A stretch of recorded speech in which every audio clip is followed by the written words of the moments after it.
Hello everyone, welcome back to Gear Up Windows.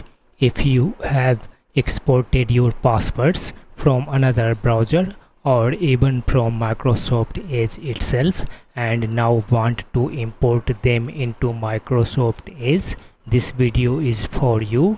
In just a minute, I will show you how to import passwords into Microsoft Edge safely and easily on Windows 11 and Windows 10.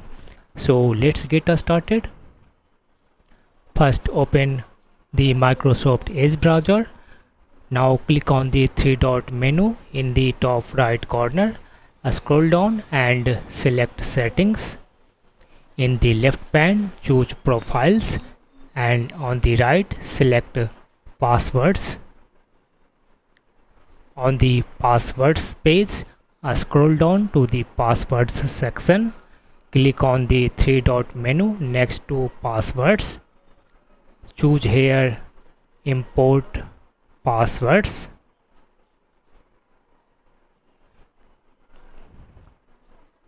Now click the Choose CSV File. Select the file that contains your exported passwords. Now choose click OK.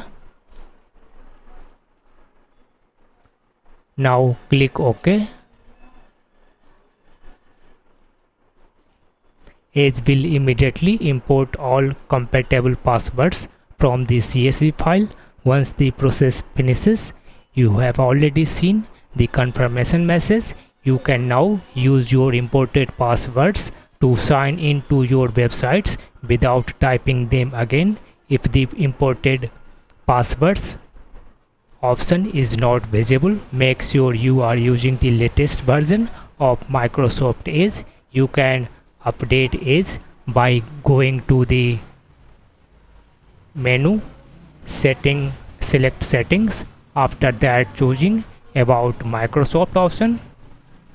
Also remember that the CSV file contains your passwords in plain text. After importing, it's a good idea to delete the file or store it in a secure location. That's it. You have successfully imported your passwords into Microsoft Edge. If you found this video helpful, don't forget to like, share and subscribe to Gear Up Windows for more Windows and browser tutorials. Thanks for watching and I will see you in the next video.